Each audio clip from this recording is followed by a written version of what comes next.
Hello, everybody. Hey, we're going to be starting here in about 3 minutes. Yeah, there will be a little delay. If you're online, go ahead and make a comment. We should see you coming up in my comments window.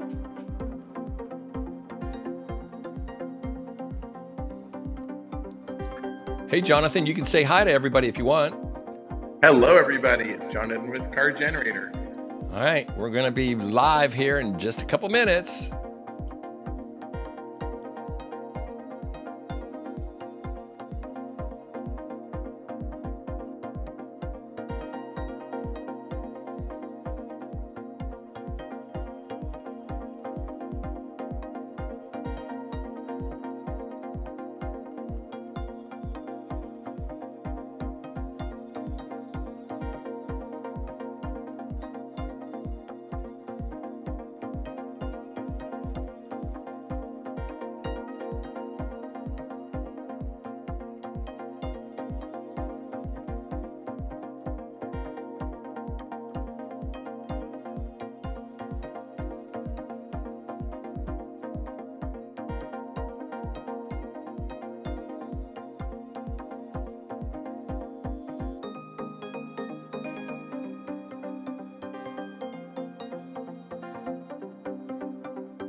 Hey, Terry Brown, I know you, or at least I know your name and your cool hat.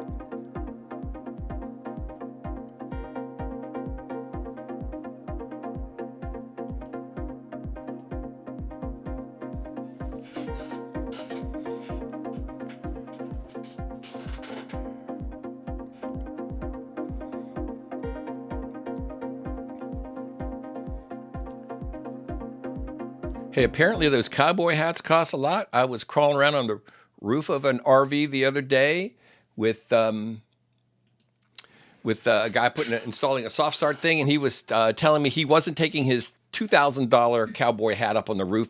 He only takes his $200 thing up on the roof. How like that? Well, I'm this cowboy hat. I'm Mike Sokol from RVelectricity, and welcome to my seminar today, this little live webinar series. I'd like to go ahead. Let's see here. Let's go ahead. Let me just put a slide up or two. I'm going to welcome Jonathan Schloo, so hold on one second. Hey, Jonathan, you should be live. Say howdy, hi. Hi, everybody. I'm live. I'm Jonathan Schloo with CarGenerator and happy to be here. And let's see, how many miles are you away from Funkstown, Maryland? As the crow flies or driving? Well, it's up there a ways, right? Probably 1,000 miles right. Anyway. I'm in the lovely Toronto, Canada, and yeah, I think that's probably about a day's drive down to you, I think, probably. Yeah, easily. Well, it's a day from New York. You know, it's a day from like Niagara Falls. So how far are you from Niagara Falls? We are about 2 hours drive from Niagara Falls. Okay, so yeah, I could make it in a long day if I wanted to get hustling. Okay, well, very good. Cool. Okay, so what we're going to be doing today is I'm going to be talking a lot about one of the most interesting topics. Everybody keeps asking about this, lithium and solar and charging. And, I've been ramping up over the last year or so trying to learn as much as I can about all of this. And I've been experimenting. So people have been sending me batteries and solar panels and chargers and inverters and you name it. I have all kinds of good stuff. So we're going to talk about what I know and what Jonathan knows. And he also has a product that could help with some of this. We'll talk about later towards the end of this seminar. So we're going to go ahead and start on the presentation here. If any of you guys are online, please ask a question. And so for example, like Terry here just did. I'm from Ceres, California. Most interested in DC to DC charging. How big a charger I'll need for my 300 amp lithium battery. So let's see. $17 off. The CPAP is one device and need to consider when without shore power. Yeah, we're going to talk some of that. We have a bunch of different things here to go into. So just a quick thing. I met Jonathan probably 3 years ago at Illumapalooza. Jonathan, you want to say something about how fun and crazy Illumapalooza is for any of you Airstream addicts out there? For sure. So I have an Airstream trailer, and this is the one rally at the mothership, which is in our Ohio, Jackson Center, Ohio, and it is lots of shiny silver aluminum, and it's very beautiful to look around. And that's where I met Mike originally at, it's called Illumapalooza, and it's a celebration of all trailers aluminum. So, and it's at the plant. It's right there. You can do factory tours. You can see Airstreams how they're built. You can eat in the cafe where the employees eat. You can do all the good things. And there's lots of socializing and campfires and drinks around the campfire and all kinds of camaraderie. It's a great event, definitely. Yeah. It's held in the fall, so it's pretty cool. And if I remember correctly, they do not require that you bring an Airstream. They just want anybody to come by because they want you to see Airstreams and admire Airstreams and want an Airstream. Am I thinking about that right? I think so, but I'm not 100% sure. But there's lots. If you show up without an Airstream, just tell them Mike sent you. How's that? That's right. Exactly. All right, so let me get in here. We'll get popping along here. So first off, another thing to remember. Okay, I publish at least one RV Electricity newsletter every day. Here's a link, and we'll have this posted in the comments later.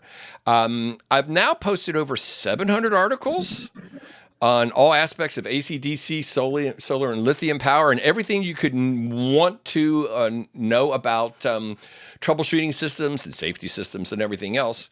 And I'm a measuring guy. So back in the 80s, I worked for Angstrom Precision. It was a government subcontractor. I could calibrate nuclear guidance systems down to 6 decibels of accuracy. So there you go. This is a free newsletter. You can go to rvelectricity.substack.com, or you can just go on this QR code for it. There you go. And that's all free. There we go. Okay, now, this is the one thing that I found. And Jonathan, I'm going to leave you live. Whenever you jump in, I will make your picture appear up there like magic, right? But for now, Beautiful. It's just me. Campers want to bring along their modern conveniences, microwave ovens, CPAP machines, computers, television, hair dryers. And one of the things that everybody underestimates the amount of power that they need. So you can end up with stock RV batteries. They can run out of power after only 1 or 2 nights of off-grid camping, what we call boondocking. And I think, Jonathan, you might have sent me this statistic. Over 75% of campers report inconvenience due to dead batteries when camping off-grid. I mean, you do a lot with an Airstream. Yeah. What kind of reports from the field? Everybody belly aches at me, but I just think it's because of me. But I think it's really a thing, right? It really is a thing, and especially now, which you're going to talk about later, with the fridges that aren't running on gas, they're electric, and also people, when it's cold, Now, some people I've seen really extreme. They just don't use any lights in their trailer, and they wear a little headlight around, and they have one LED bulb. I mean, hello. I mean, you're in a trailer. Enjoy the trailer for what it is, and so that's really important to have enough battery power for sure. Right. And I will note that some things that you think take a lot of power hardly take anything. And some things that you don't think takes much, takes a lot. So for example, your LED lights in there take like next to nothing. You could run LED lights for days off of a battery. But if you have a little hair dryer, your daughter or granddaughter runs that hair dryer for 20 minutes, you can suck most of the power out of your available battery if you just have a single battery in your system. So it really is, and TV sets, even though they're big, they don't take that much power. But toaster ovens take a huge, huge amount of power, and something like one of those air fryers are really, really juicy. They take a lot. They do.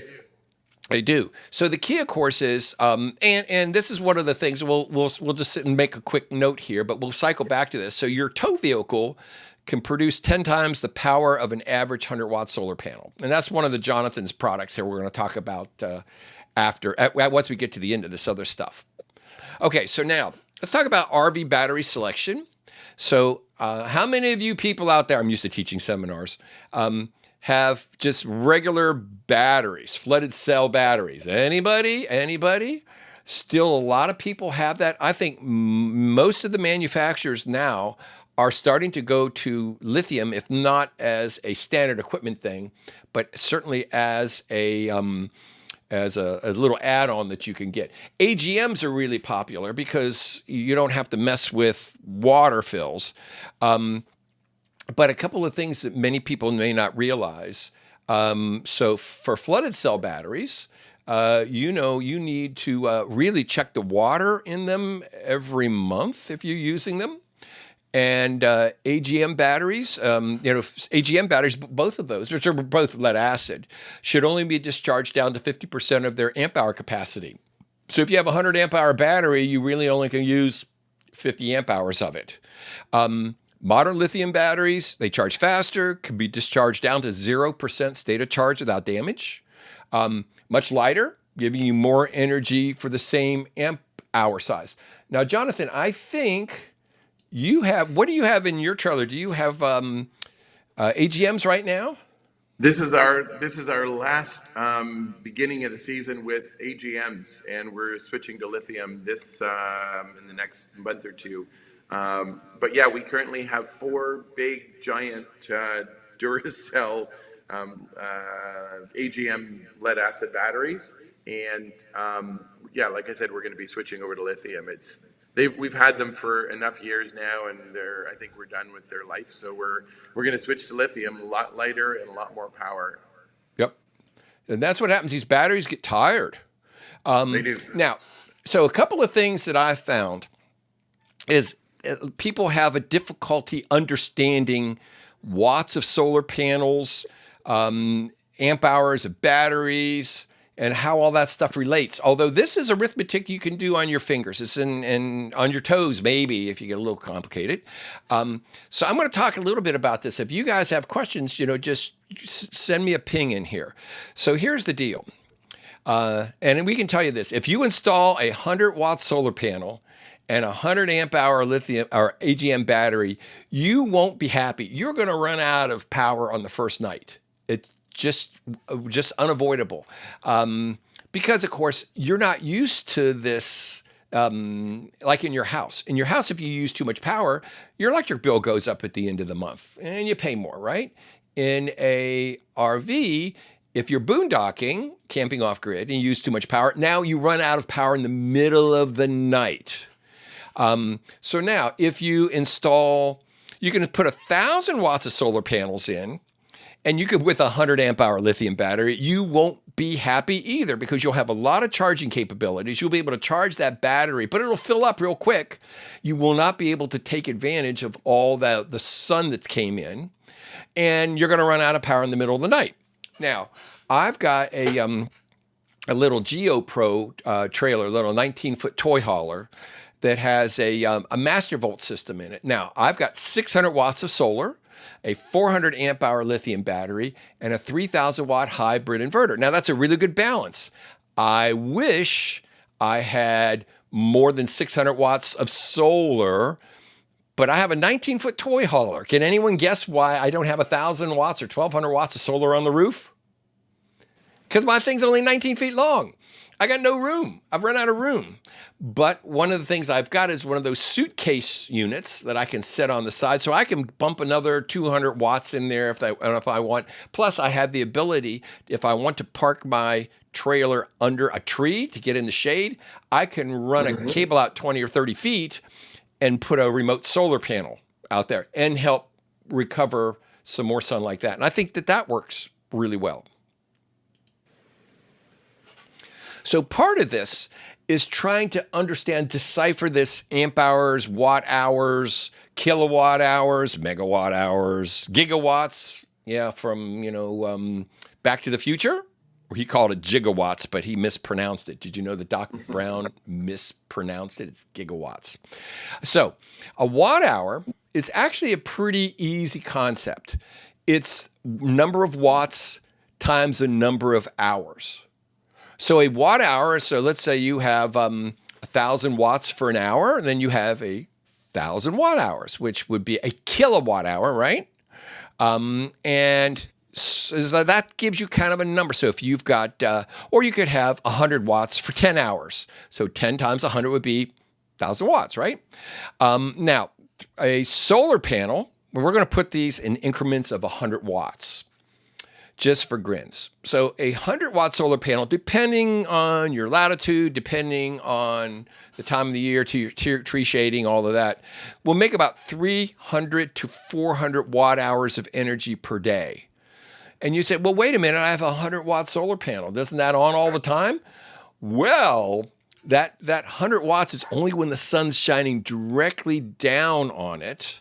And you don't have clouds and you don't have shade and all these other things. So depending on where they are and how efficient they are, you could probably get 300 to 400 watt hours of energy. So, and the more panels you have, you just multiply it. So if I have 200 watts of solar panels, now I'm at 600 to 800 watt hours of energy per day. So watts are power, but watt hours are energy. So you've got to say, okay, I've got a 1,000 watt space heater. Your electric bill isn't dependent upon the fact that you have a 1,000 watt space heater. It depends on how long you run that 1,000 watt space heater. You see how this works in your RV?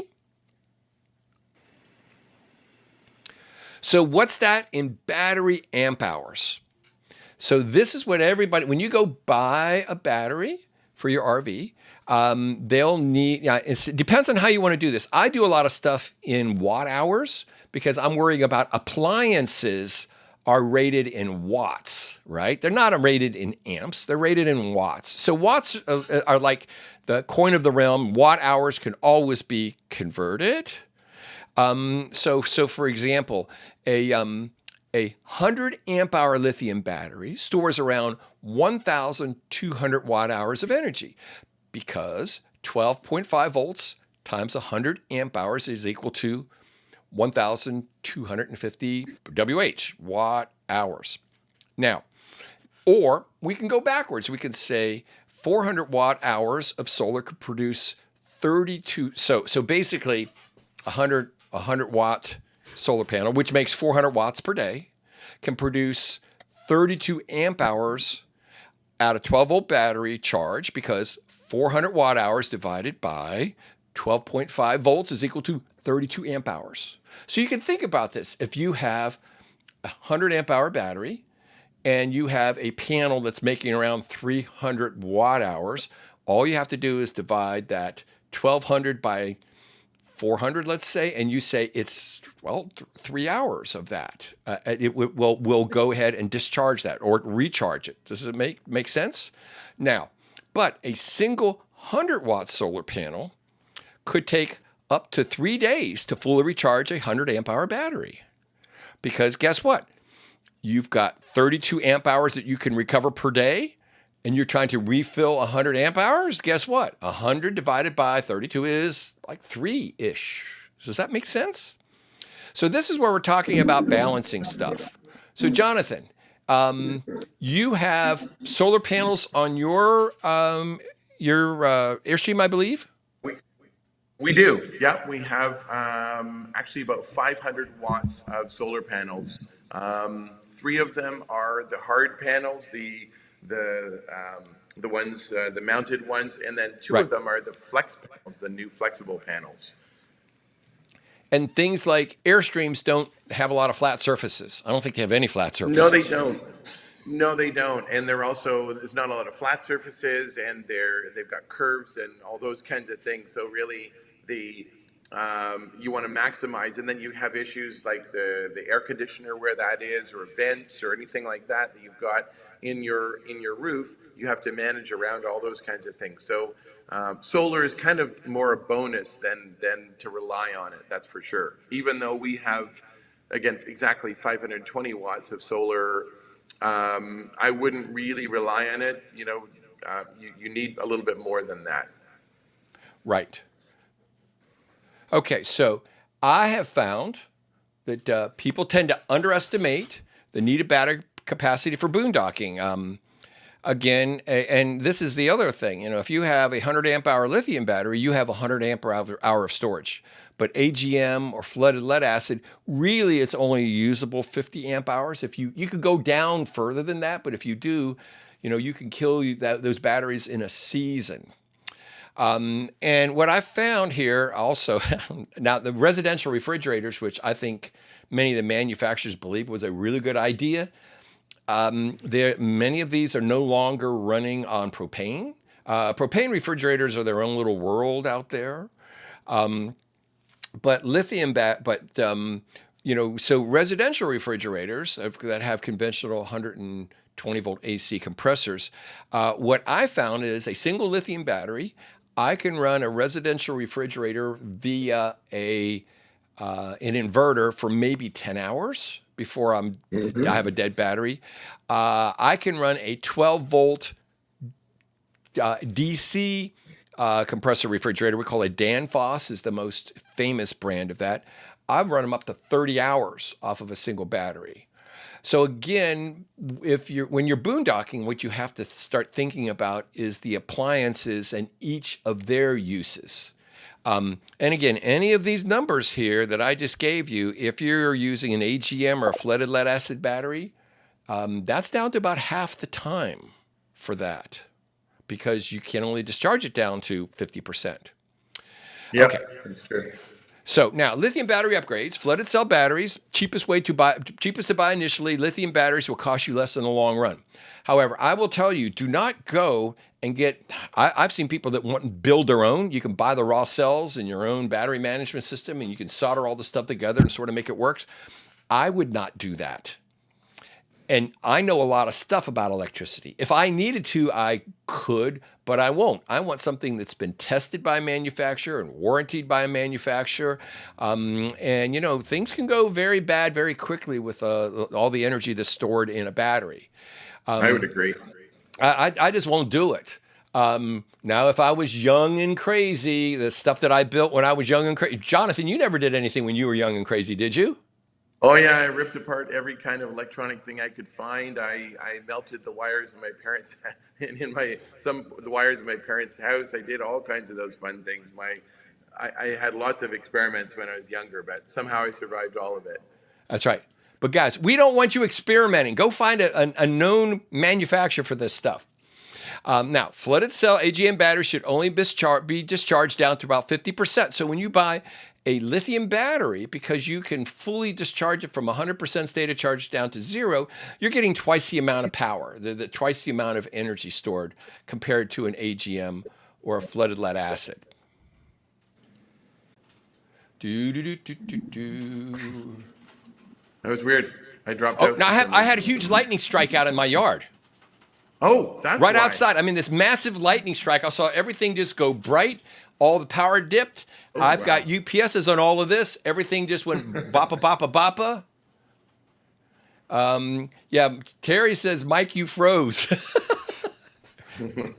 So, and it's We hailing might right even have now. we might have a real live power outage right here. Yeah, might Imagine have a that. real power outage. So, everybody's about 30 seconds behind. He says, we're back. Jennifer says, we're back.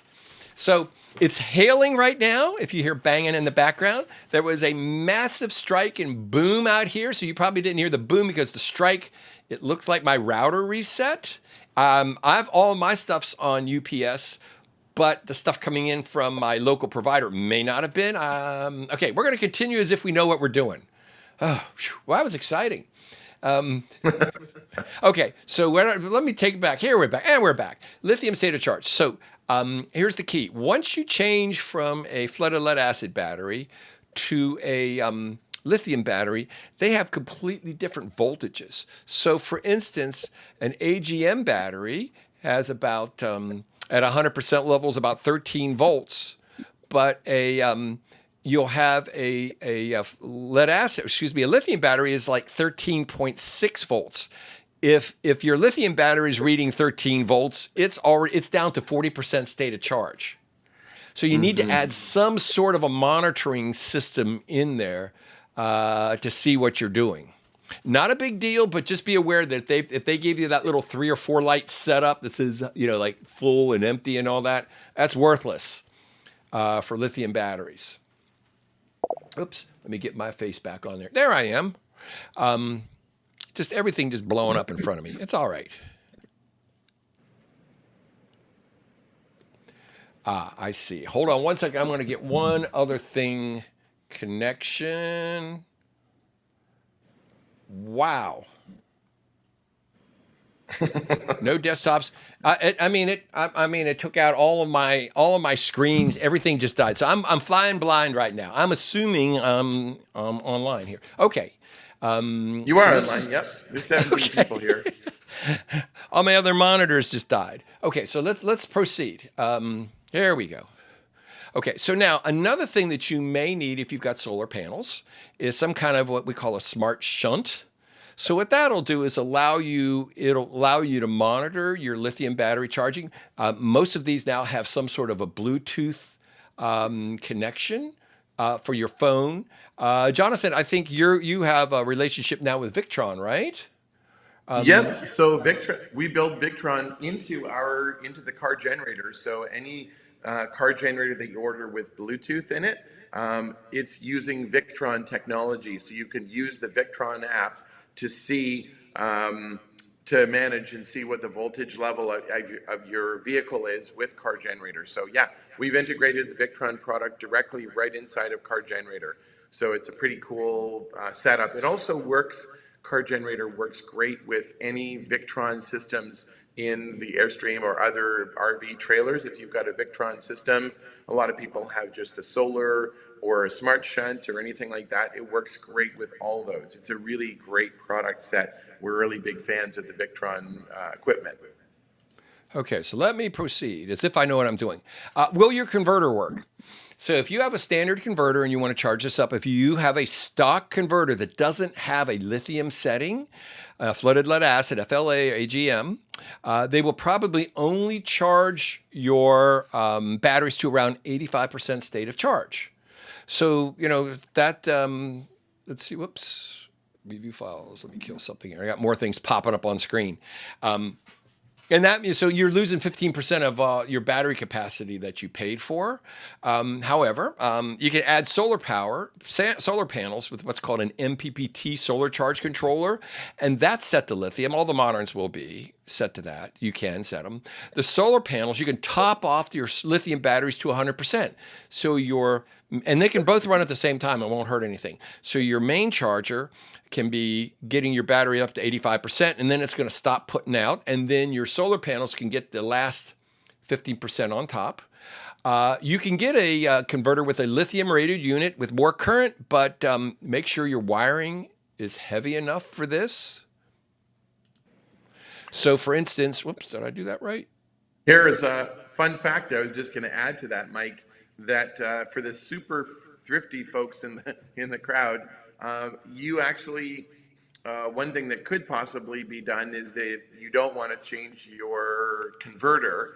Your converter will still charge up your batteries, but then if you have solar and a proper solar converter, you can use that. It'll basically top it off. So, you know, Right. in some cases, people don't want to spend the money on buying a new converter or the hassle of installing it or whatever. That could be another approach, that your converter will carry the bulk of the charge, will bring it up, and then your solar will top it off.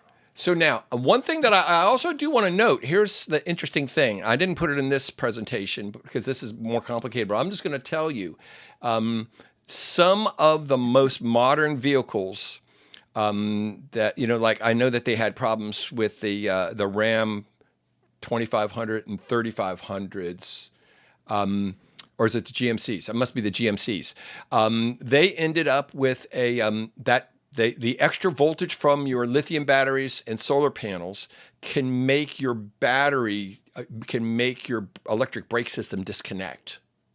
So you're going down the road hauling a fifth wheel that weighs a lot, and all of a sudden you get a lot of sunshine, and it shuts off your brake controller until you stop. Isn't that the silliest thing? Now, yeah, and then you've got to stop and shut off your engine and turn it back on. I'm working on a fix here for this. And the same thing, I just saw this. I was just at FMCA rally here. And what they ended up with was, one guy said that his alternator warning light was coming on and said his alternator had shut off. But it looked like the alternator was charging. And he had just put lithium and solar in it. So apparently a smart alternator that you have battery voltage backfeeding into it from solar and lithium can cause it to shut down. Go figure. So a lot of these manufacturers, I don't know that they figured all of this out yet, but I'm working on it. Now, another thing you can do, if you do have a load center, like for Progressive Dynamics or WIFCO, they're now offering drop-in replacement charger modules. So you don't have to replace the whole load center. If you just want to put in the charger module, you can get that and it'll be the lithium setting. However, be careful.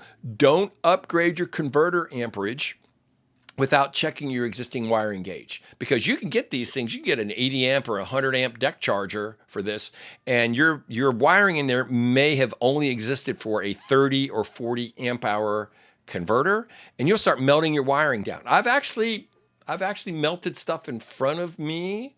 I'll tell you this one, so you'll get a laugh out of this. I had a battery set up, and I was just running a little piece of like, I don't know, 10 gauge wire just to go from the batteries over to the converter, or excuse me, to the inverter, because I was running a load on it.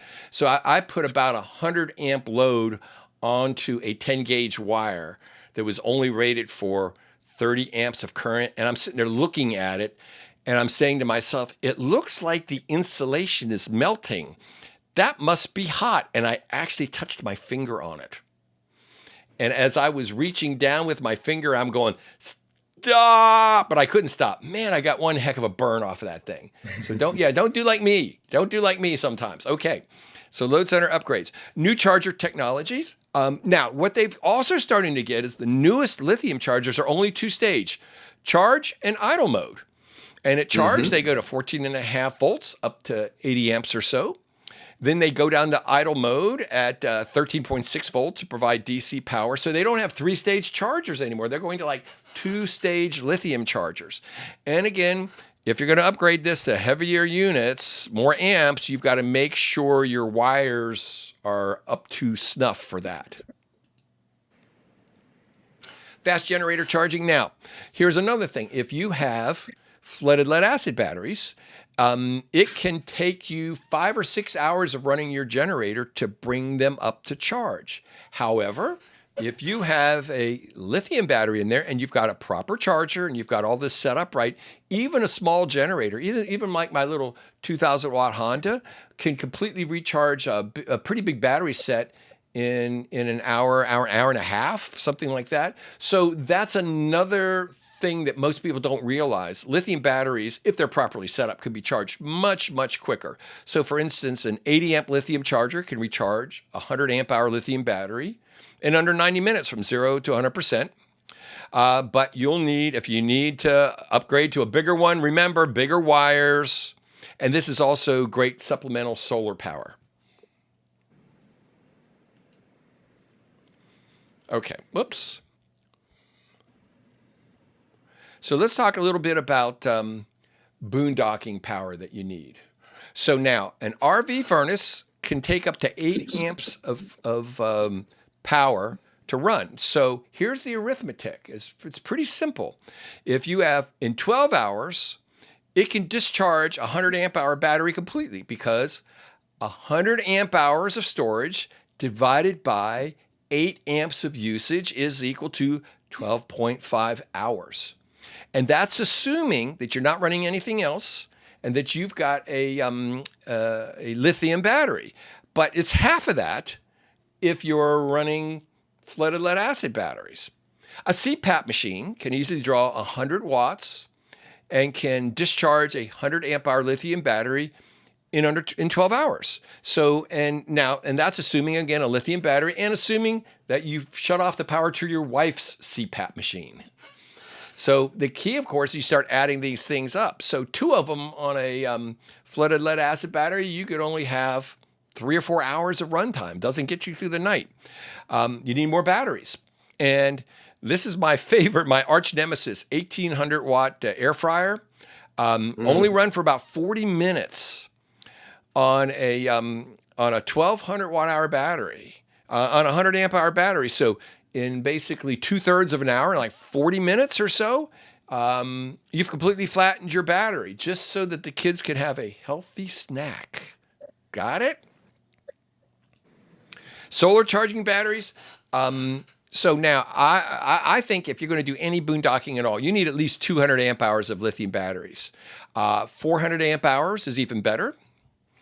But here's the thing. If you have 400 amp hours of battery storage, so that should be 5,000 watt hours. I'm sorry, 5,000 watt hours of 12 volt battery storage would take a single 100 watt solar panel over 12 days to completely recharge it. So take a week and a half. So a 100 watt solar panel. Do not believe a RV salesman when he says that 100 watt solar panel on the top's all you'll ever need. That ain't true. You're going to be constantly out of this. Even now, if you have 600 watts of solar panels, which I have, which is about 2,400 watt hours per day, because I've measured it, I can fully recharge my 400 amp hour battery in 2 days, which is why I really want to have 1,200 watts on the roof, but I don't got any room. You know how this goes. It's a work in progress. Now, another thing, again, we hinted about this, 120 volt residential refrigerators, popular in RVs. They require an inverter, which wastes up to 20% of your battery power. But the newest RV refrigerators, they're getting rid of the propane ones, and they're going to 12 volt DC compressors, the so-called Danfoss. They use less than 50% of the energy of a 120 volt compressor. Plus, they will go and take a, let me see, where was I? I just was watching a question coming in here, blah. I forget, what did I say, Jonathan? I'm lost. You were just talking about a Dometic fridge, and then you're talking about the residential fridge with an inverter. Oh yeah. That's right. So yeah, residential refrigerators. Again, you will use twice as much energy easily with a residential 120 volt refrigerator compared to a 12 volt Danfoss, a 12 volt DC refrigerator. So for instance, I've powered a 12 volt DC Dometic 10 cubic foot refrigerator with a 100 amp hour lithium battery for 32 hours, which is pretty amazing. Residential refrigerator with an inverter can flatten the same battery in 16 hours. Let's see. So Terry says, a 24 volt, 3.7 amp CPAP, how long will it last? Well, all you got to do, they've got to convert it. So 24 volts it's going to be more like 8 amps. So because at 12 volts, it's going to be twice as much amperage. So it's going to take about 8 amps to run that thing. So if you have a 100 amp hour battery and this thing's drawing 8 amps, that will be about 12 hours or so. That's the arithmetic. Make sense? So Jennifer says that's what we have. A two-way fridge, and we can get about 3 days max. Okay. And so your two-way fridge is what? Is this running? I'm guessing if it's a two-way, it's not a 12-volt refrigerator. If it's a two-way, this is going to be what?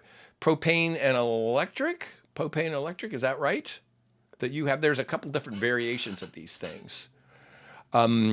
Yeah, it's, now, Jonathan, do you have, what do you have for a refrigerator in your Airstream? Yeah, I have a 3-way fridge, so it does run on propane, and I always just run it on propane on LP gas, pretty much most of the time anyways.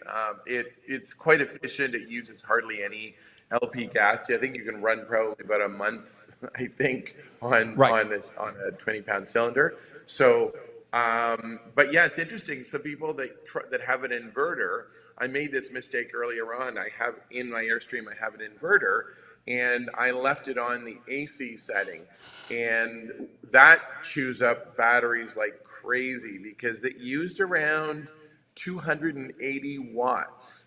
Running there's a heating element in there. Basically, it's just a resistive heating element, and it just chewed up batteries like crazy. So it was actually useful once when I had completely run out of propane and I couldn't refill them overnight, and I did have to run off AC, ran on my batteries that way. But yes, in general, I have a gas. My fridge runs off gas in my RV. Okay, so Jennifer says that it's a 12-volt refrigerator, and you say works with electricity. I'm guessing she means 120 volts or 12 volts. And they got rid of the 3-way propane unit. So yeah. So now probably here's no propane. There's so probably she's no saying she's got to that. Yeah, she's got no propane in this one. Yep. So the key so let me give you the numbers here. Let me put my face back up here. So what I found was this, and you guys that have been to my seminars, you'll know how many 100 amp hour batteries would it take to replace the energy in a single 20-pound tank of propane. And so I had a buddy of mine ask me this while we're just chatting on the phone, and I'm sitting there counting on my fingers and toes, and I said, I'm thinking it's like 100. It's like 100 batteries that are 100 amp hours each would be equivalent to the energy in, say, 5 gallons of propane. And I said, but I'll get back to you. Let me go check that tomorrow.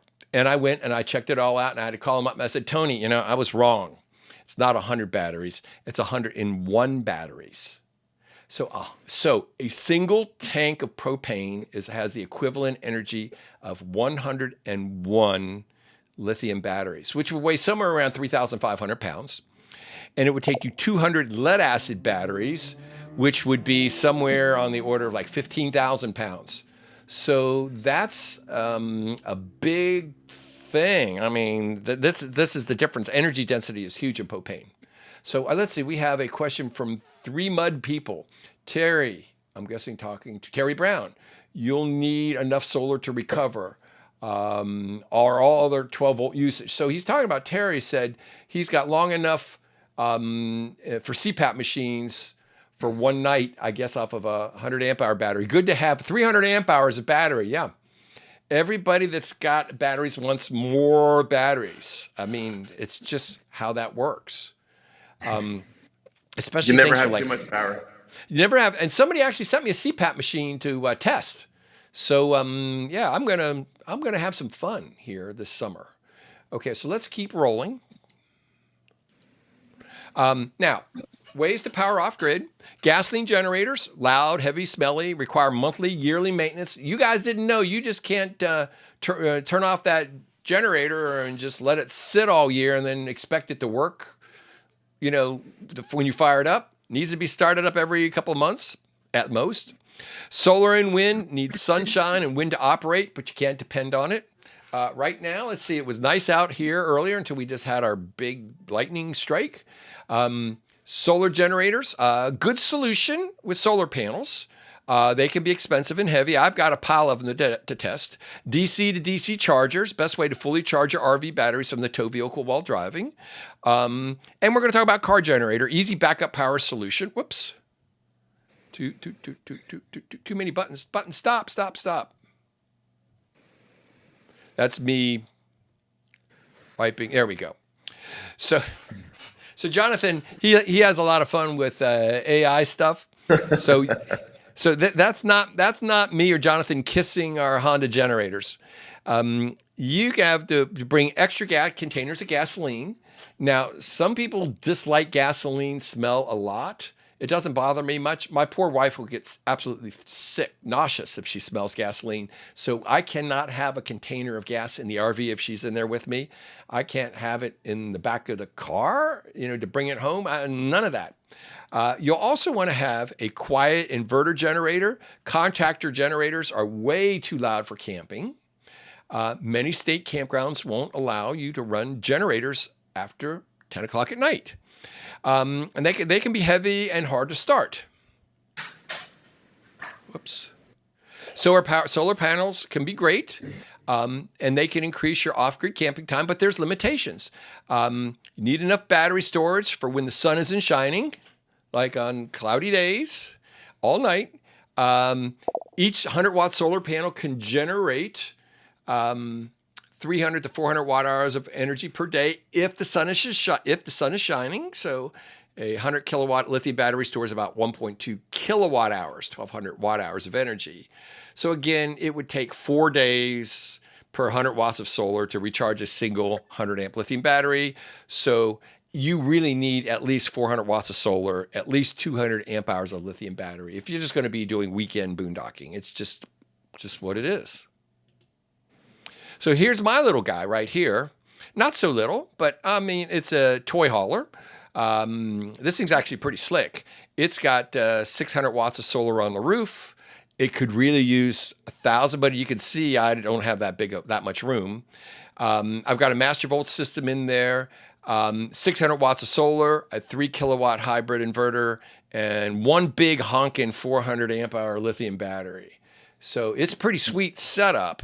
This is a prototype for these guys, and it works perfectly. It really is a well-balanced system. Could use more solar, which is why I put a couple of suitcase things out there. Don't do this. Here's another one Jonathan sent me. I'm not taking responsibility for this artwork. I saw that. I started laughing.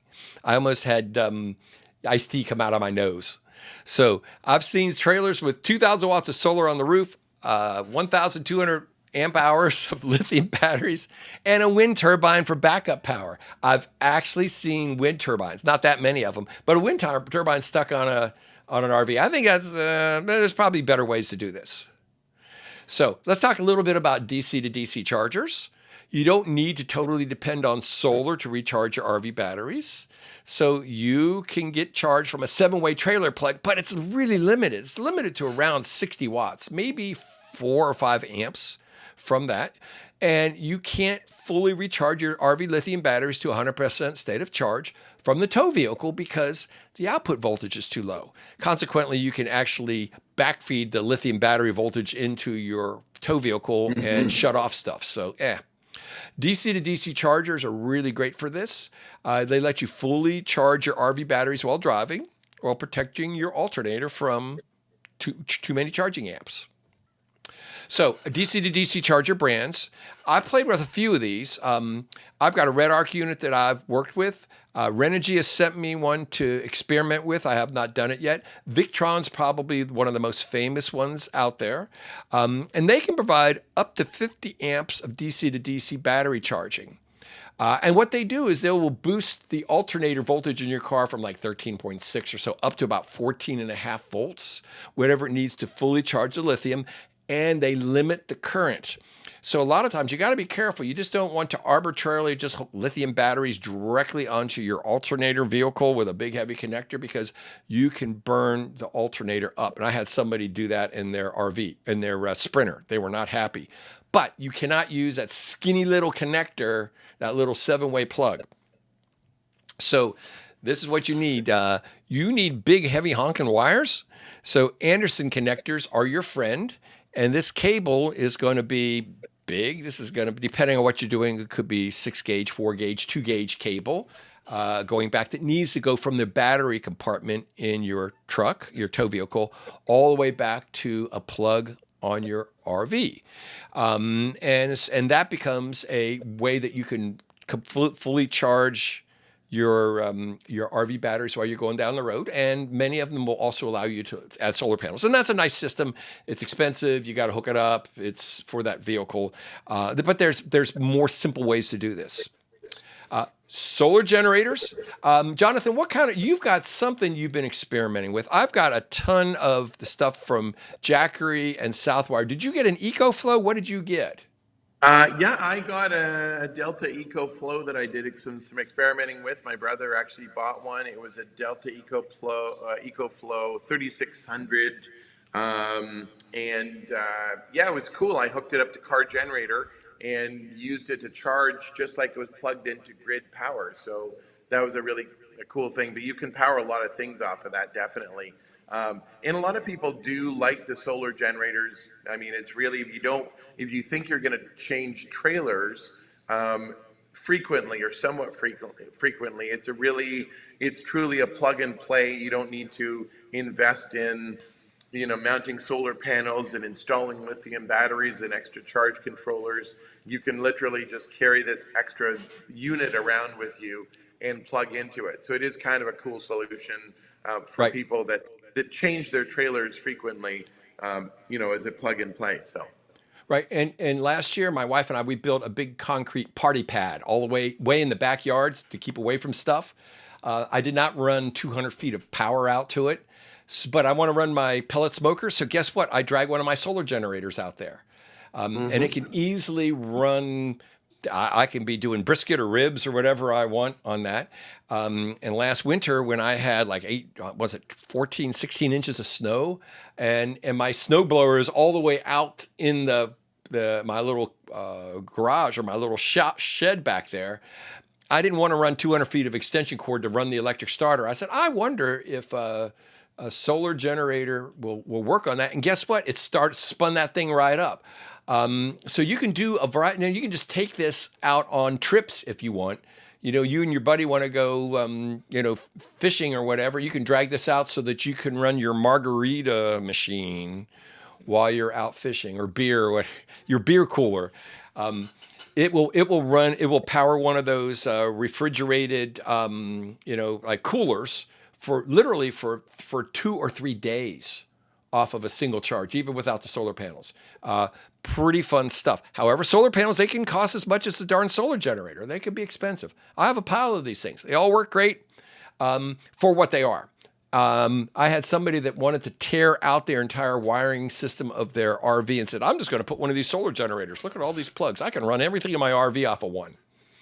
And I said, no, that's not what it augments the power, but this is not a replacement for your battery. It just isn't. Yeah. So let's see. Okay. So now, and another thing that Jonathan and I both have, we have a hybrid inverters. And you probably have never heard of this, but a standard pass-through inverter either takes power from the power cord coming in or from the batteries. But a hybrid inverter allows you to blend the power. I think that was your term that you came up with, Jonathan. Blend the power between how much you've got coming in from your shore power cord and how much your batteries use. So for instance, I can set mine, even though it wants to recharge my battery at like 260 amps. And it wants to draw like 26, 28 amps from a 30 amp shore power connection. I can't plug it into a regular 15 amp wall outlet without tripping breakers. But I can say, I want a maximum of 8 or 10 amps or whatever going in, and then it will charge the batteries up. Once the batteries are charged up, I can run the air conditioner off of that. because the air conditioner, when it needs more power, it takes some of the power from the battery, blends it, adds it into the battery for the power coming from the shore power. And the same way, when you don't need it, it replenishes the battery. So I found, I did this with CarGenerator. I can set this to a max of 8 amps coming in, and I use CarGenerator then to recharge my big trailer battery. So it was actually pretty cool. And a PowerFlow, it sits in the middle, adds in batteries as need be, and adds in stuff from your PV panels, your solar panels, and your utility or generator, and then powers the home appliances. And this is great for mooch docking, which is another one of my favorite terms. So that you can go mess around, you can go plug into your neighbor's or your brother-in-law's house. Jonathan, do you go mooch docking much?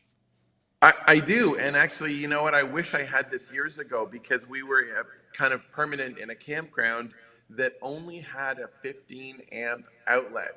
And it was really maddening because our air conditioner was just at that threshold that if you shut everything off, you could run it for most of the time. But if it pushed just a little bit over that, it would be too much. And I wish I had that technology the technology I have now back then, because I could have just set my input shore power to 14 amps as an example, and then it would just borrow a little bit from my batteries when it needs it and put it back in there when it doesn't. It's a really great system. The new hybrid power converters are really helpful.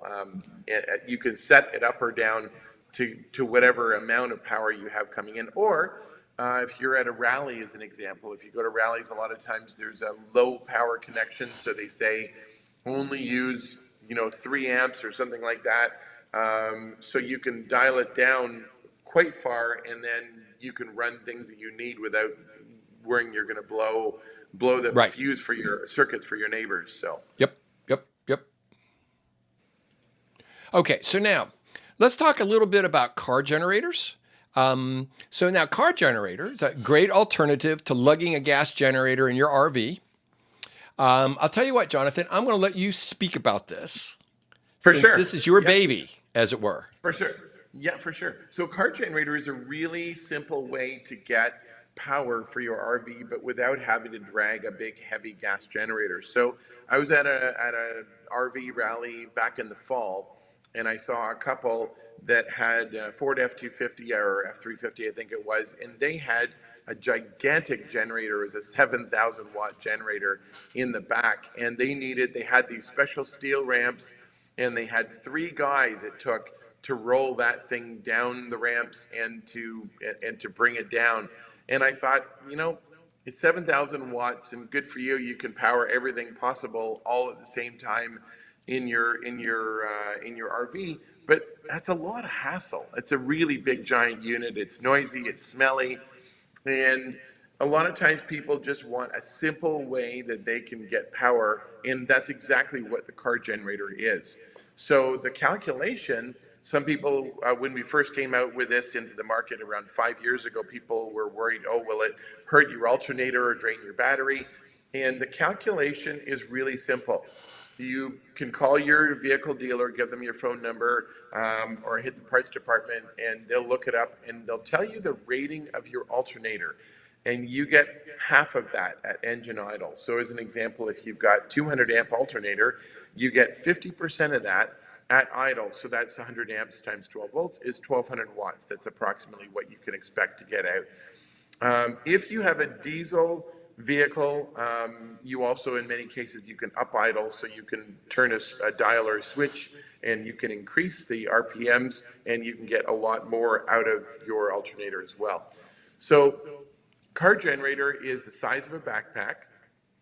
It weighs 11 pounds, and you basically just hook it up to the front of your car. If it's a 1,000 watt model, it's got jumper clamps on it. If it's a bigger model, then 1,500 or 2,000 or 3,000 watt models, they use a special plug that can transfer the power. You don't need to use the jumper clamps. And that's CarGenerator. You want to pop back over to, yeah, that's right. Okay, there good. we go.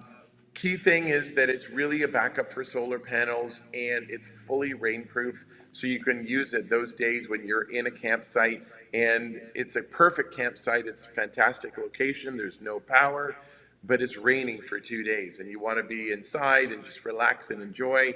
Maybe you watch TV, maybe you use your laptop. You want to use your lights, your shower, and this just provides you really great power, super easy. So, And it's not like you need to idle your car for 12 hours.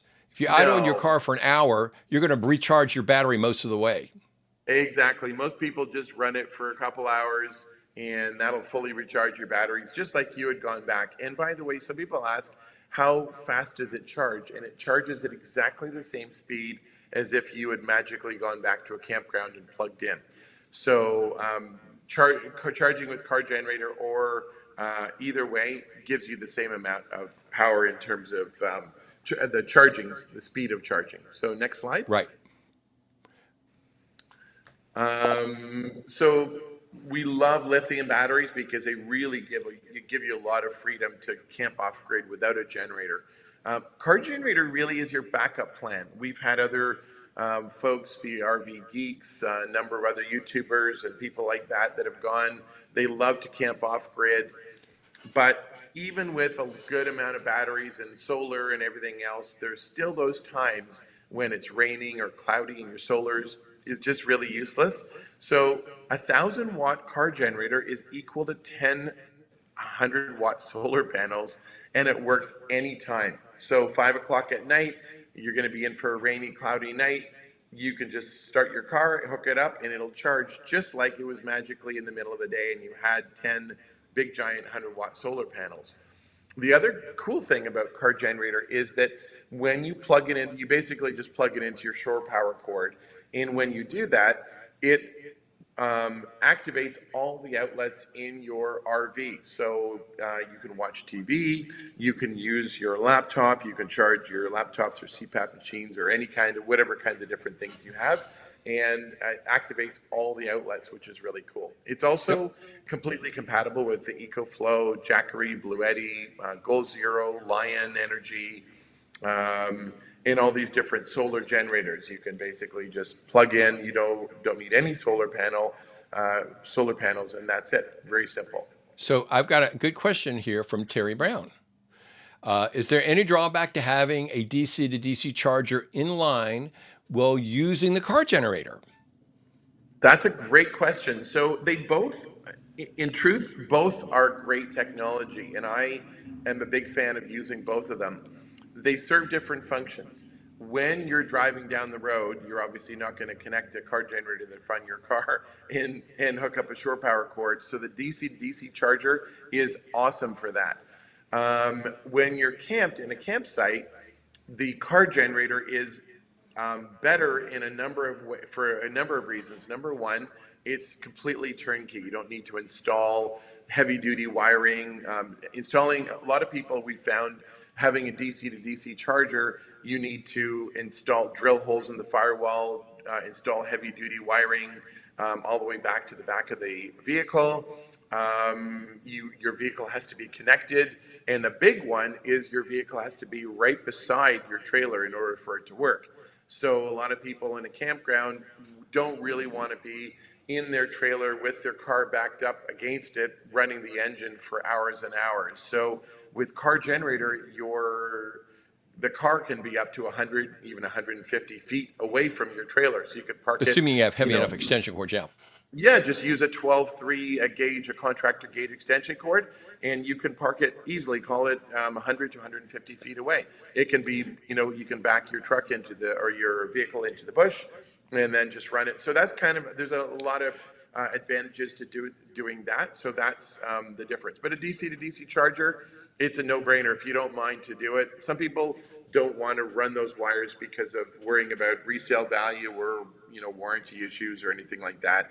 So those are some of the pros and cons. And one of the things that I think that Terry may be getting at, he wants to know, I think maybe he's hinting about this, or you may be thinking about this.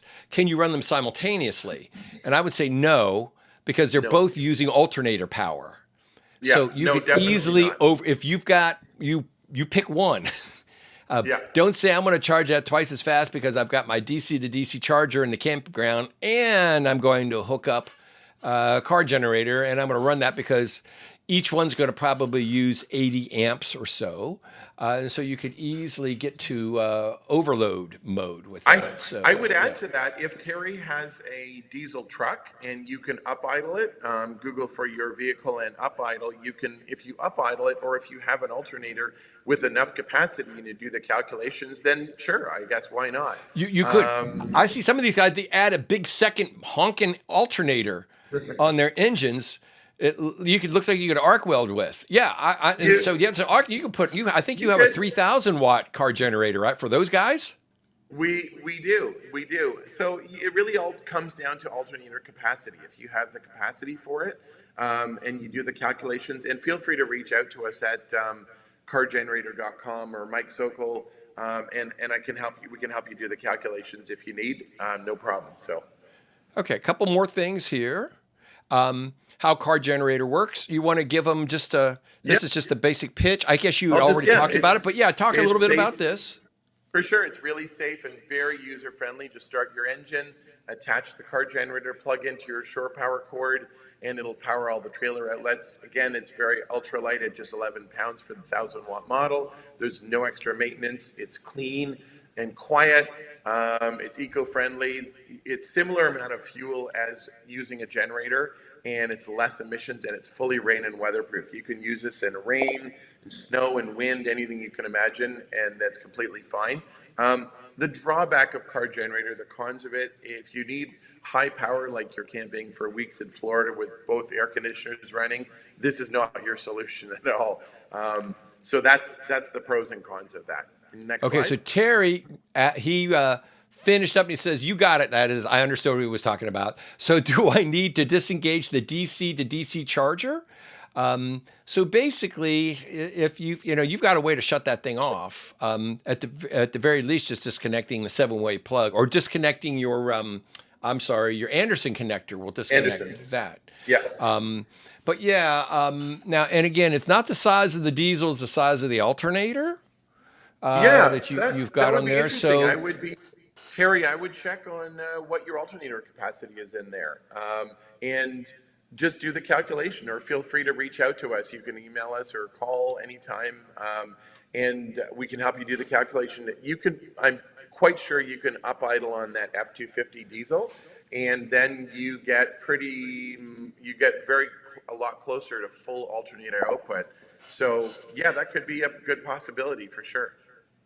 And he also says if he uses the clips. So if he's got the clips on there now, I've got the Anderson connector for my car generator, so I can actually leave that all built into the battery, and it's got a little waterproof connector on it, and I can just basically just connect it up. So yeah, I mean, you can't get blood out of a turnip. If your alternator's not going to do it, it's not going to do it. But if it can do it, then you can do it if that's what you want to do. If you have a car generator that's got the alligator clamps, you can use that. It doesn't matter whether it's our plug, whichever one you have, you can use it. Just check on the alternator calculation. That's all. Yeah. Okay, so let's see. Oh, there we go. Here's me, and this is my little Nissan truck last year, the 1,000-watt car generator. I was actually using it to quickly recharge one of my solar generators, and I could do it in, I guess, less than 90 minutes. I could completely recharge a Jackery Explorer 1000, which was a fun little experiment. I now have an F-150 with the big 3.5 liter EcoBoost, so I've got to do a couple of pictures of that, but that would quite easily run this. So I could use this to actually, not only if I wanted to power my RV, guess what? I can use it to recharge my solar generator. Isn't that neat? Jonathan, you want to talk about that slide for a sec? Yep. That was the Delta EcoFlow that we tested. And again, really simple. You can plug it right into your shore power connector on your trailer. That's a 30 amp shore power connector. And then we just plugged it into the car generator. So it's a good way that you can use it to power your RV or your trailer with not very much fuss or anything else. Right. And it will add on to your whatever you're getting from the solar. at the same time. So it's not like one or the other. They both are additive. And I think this one here, I think I've got this one. Here we go. You want to talk about this for a moment? Yeah, so really just to touch on this for a second. So you can you can use the 1,000-watt car generator to charge your trailer. This is an example on the white pickup truck of the Airstream version. So a 15 to 30 amp adapter is what you see in the picture below, and that's basically you plug it into the car generator and then plug that into your regular trailer connector. A 1,500-watt car generator can recharge your 12-volt lithium batteries with up to 100 amps of DC current, depending on the converter. So yeah, it's pretty cool that way. And go to the next slide. So this is a cool thing that we've got for RV Electricity subscribers and for people that have, just want to let you know that CarGenerator is fully compatible with Victron Energy. So if you have any other Victron Energy items in your trailer, it works with that. It's also fully compatible with the smart plug system. So if you have smart plug, a lot of the new trailers are coming built in out of the gate with a smart plug system on it. It's fully compatible with smart plug products as well. And there's if you can scan this little QR code here, and you can get the Mike Sokol special promotion rate. You get between $150 to $400 off of CarGenerator. So you can click on that and purchase it. And also for anyone that's purchasing before the end of May, we're doing a 5-year extended warranty at no additional cost. So any purchases that are made before the end of May, and I added a little extra bonus, Mike, just for fun.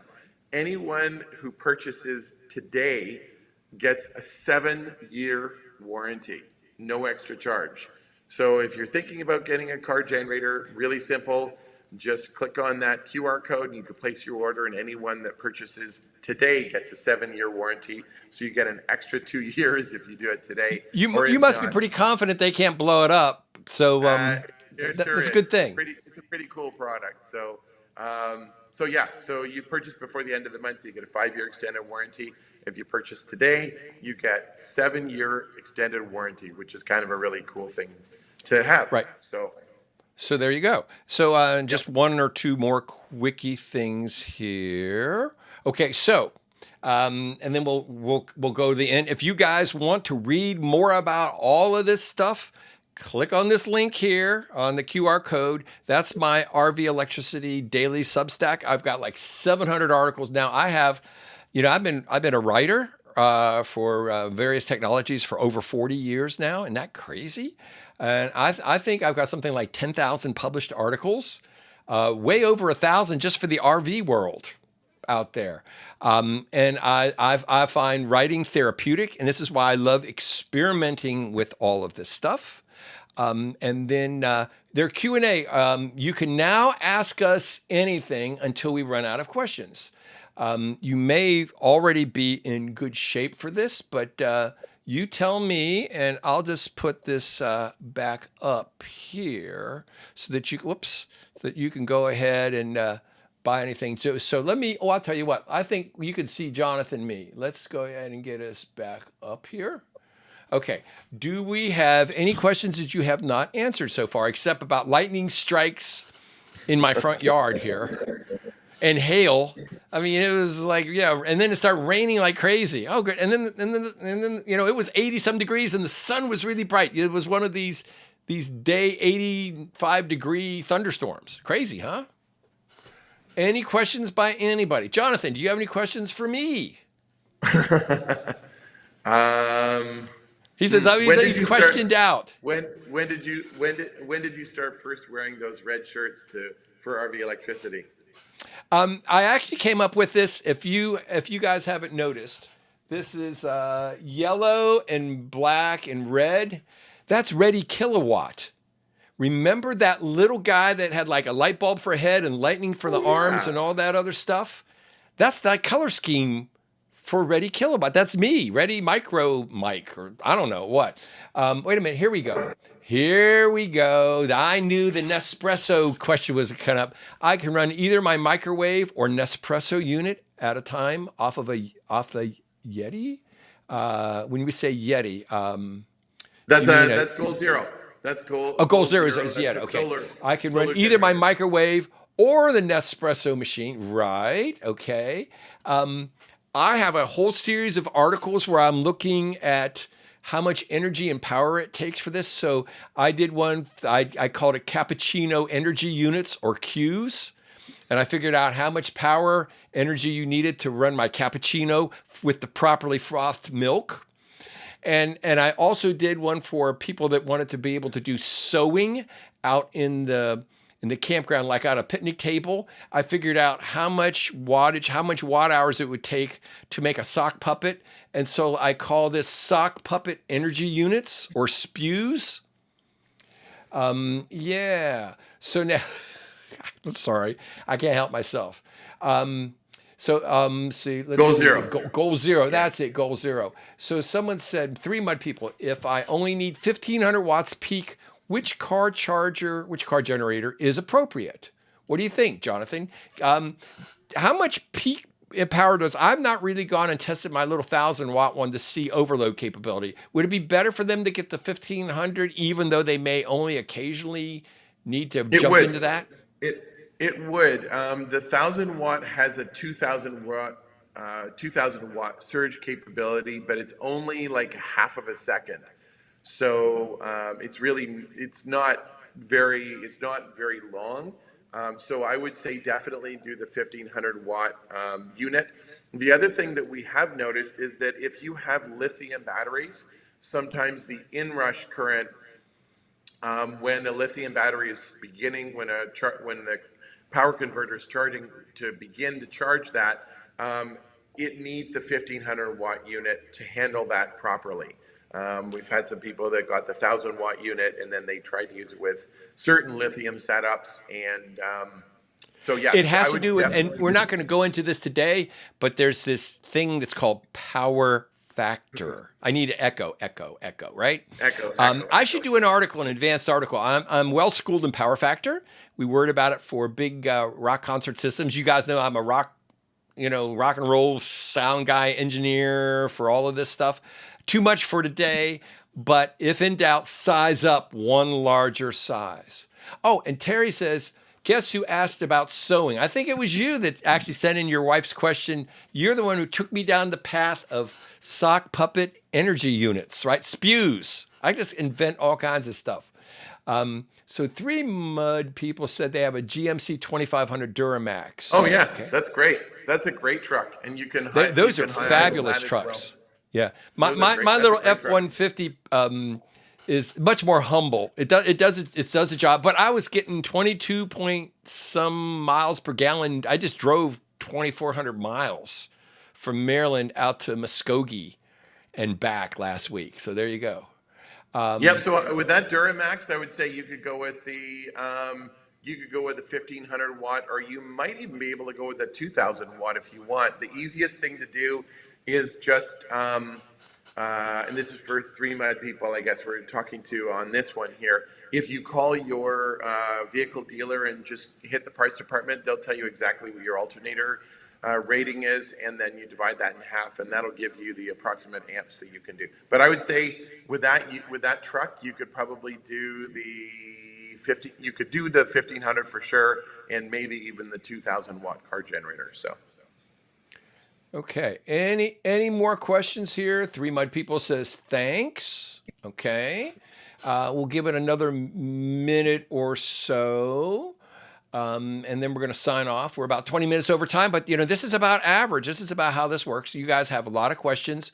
I actually had, when I would doing pro sound system, people would follow me into the bathroom and keep asking questions. They actually did this at the FMCA rally. The guy's going, I've got you cornered now, and I'm trying to take a whiz, and I'm going, I'm not answering any questions while I'm peeing. Wait till I get outside, please. So, yep. And we share your video and article with RVers who sow. Lots of mileage on that subject. Yes. I love Sock it. puppet energy units. Like I said, That's so the cool. English language is not large enough to encompass all of my thoughts.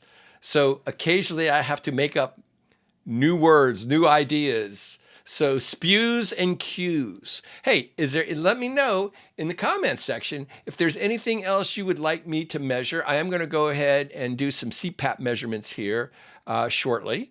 And I've got a few overload experiments that I'm being paid to do. So again, I get back to my paid job at some of this, because I've got my FunkWorks lab, and I used to call it the Skunk Works until Lockheed Martin heard about it. And you're not allowed to use that. That's their trademark name for Skunk Works. So I changed it. I'm on Funkstown Hill, so I said I can do FunkWorks. Nobody's got FunkWorks. So I have FunkWorks Lab on Funkstown Hill, just outside of Funkstown, Maryland. I'm not kidding you. It's just what it is. It is. So yeah, I think, let's see. Thanks for the info. We appreciate the information. Thank you all. We're going to try to do maybe one of these a month on some various different topics. This one here is, primarily just about boondocking power. But I've got, I probably have 100 different PowerPoint presentations for the RV world right now that I could pull together at any given time. I write a lot. At last count, I've done way over 1,000 live seminars over the last 25 years. So this is why not even lightning bothers me a little bit when it hits right outside my window. But you see, I barely flinched because I'm like, what the heck was that? Okay, if there's no more questions, I think Jonathan and I are going to sign off. What do you think? I think we're good. Thanks everyone for coming out. It's been great, and look forward to seeing you all again soon. See you on the road, and let's play safe out there. Thanks. Thanks a bunch, everybody. Later. Ciao.